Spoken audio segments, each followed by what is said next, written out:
thank you so much for taking the time out to make this presentation. What we will do is we'll have a very quick review, because you've already heard something from Vikram's speech in the morning, of what IDFC Foundation does and its approach to nation building, as we call it. We don't use the word CSR because that's an oft-repeated phrase. So we like to use the word nation building. In some sense, IDFC was very fortunate that it was set up as a development financial institution. It was also perhaps an anachronism when we were set up, because at that time, development DFIs were actually going out of fashion, and most DFIs had been converting to commercial banks. So in one sense, we had an advantage because development was very integral and very much part of our DNA. So though IDFC Foundation is only 2 years old, IDFC itself, which is very close to becoming 16 years old by the end of this year, has right from the beginning been involved in developmental activities to ensure private investment flowing and moving into infrastructure sectors through policy research, through advocacy, and through capacity building and advice to government. So clearly, development was part of our DNA, and when IDFC Foundation was set up, all that we did was that we moved a lot of the development work that we were anyway doing into the foundation. And so it's really not 2 years of work, but it's really 16 years of work for which a 2-year-old organization gets a lot of credit for. The mission that we have as an organization clearly is to improve the effectiveness in the delivery of public infrastructure and services, and that's clearly our mission statement. And this means for us very active and intense engagement with government at all levels, national, subnational, local level, to pursue this objective in really the spirit of partnership in one sense between government and the private sector, as well as engaging with non-government players who are engaged in filling critical gaps in these sectors. So the model that we follow is really a three-pronged approach for intervention. And they include 3 prime activities: research, advocacy, and programs, really as a virtuous cycle. So the research that we do and the results from the research would result, hopefully, in best practices being identified and the best way of going forward in different sectors. That would lead to advocacy. And once key stakeholders are convinced about the efficacy of the methods that research throws up, the idea is that these would be initially implemented through pilot programs and later on scaled up to full-scale programs that the government can do. Our own belief is that rather than engage in discrete projects, it is always more desirable to engage in large-scale programs because these would have an impact. And our own experience with large-scale programs, be it in the port sector, be it in the road sector, where we were an integral part of the development of the National Highway Development Project as the secretariat to the PM's task force, is that programs thought through well and implemented effectively can actually result in very, very significant impact. So we have, in the recent few months, also redefined the way we function and brought a lot more of streamlined functioning to the way we do. And we look at broadly our business in 3 verticals. We have a whole wide vertical, which is private sector and infrastructure, which is our primary strength that we have.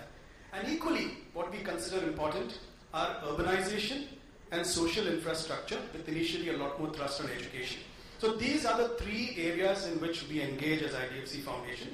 And what is also very interesting is that apart from the foundation employees who are engaged in the work in these areas, we have a voluntary engagement program for employees. And over 10% of our workforce has very readily volunteered for some of these programs. And it is our hope that many more will become integral to the way we conduct ourselves in nation building.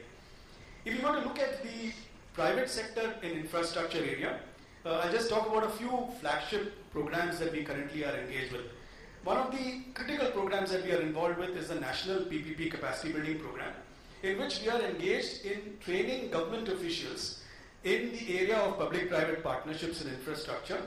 And this has also got funding from some external source, but this is being done as a representative of the Department of Economic Affairs in 15 states and 2 central training institutes, including the Lal Bahadur Shastri Academy, which trains the civil servants of this country.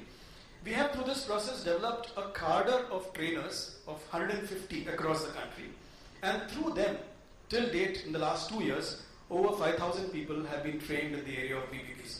And this, we believe, is very important, particularly with the point that Vikram made in the morning where over 40% of investment in infrastructure is coming from the private sector, many of them through public-private partnerships, clearly needing government to have capacity to handle the private sector in these areas of infrastructure development.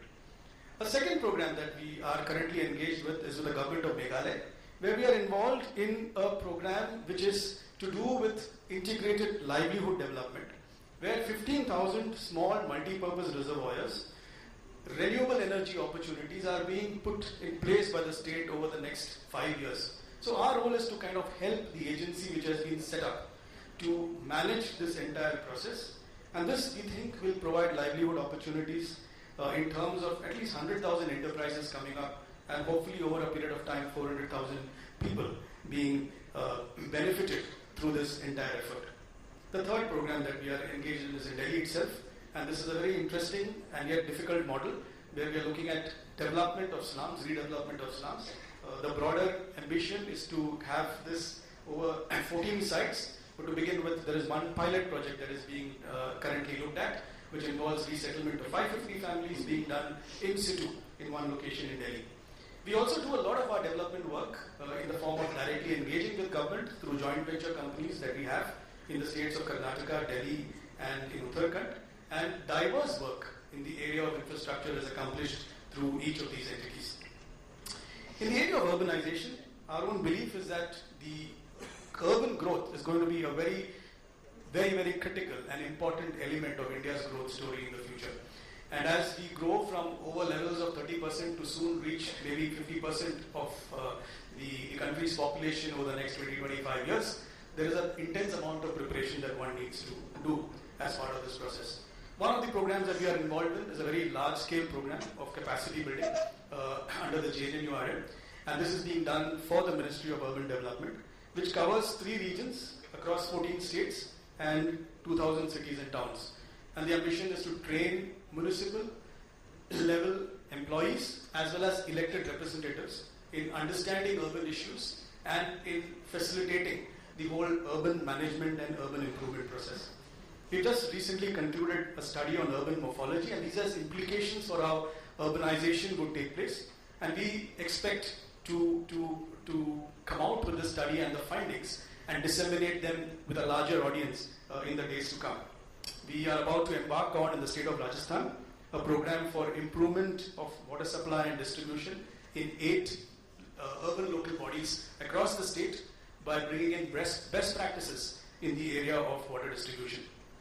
In the area of social infrastructure, there is currently a model that we are pursuing in the city of Mumbai, which is to do with night school education. And the whole idea is to scale up this enterprise called Masoom. That's where we work with non-government partners in seeing how dropouts in education can be reduced by a very vital element of the process already in place, which is night schools run by the municipal corporation in the city. And the whole idea is to provide the needed training, content development to teachers in the municipal schools to also facilitate this entire process.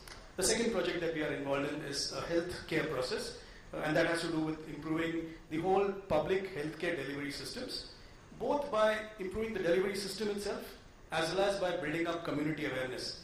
And this again is fairly ambitious in that it expects to scale up, hopefully, to reach several million people in the city of Mumbai in the next few years. And the third project that we are currently engaged in is in, again,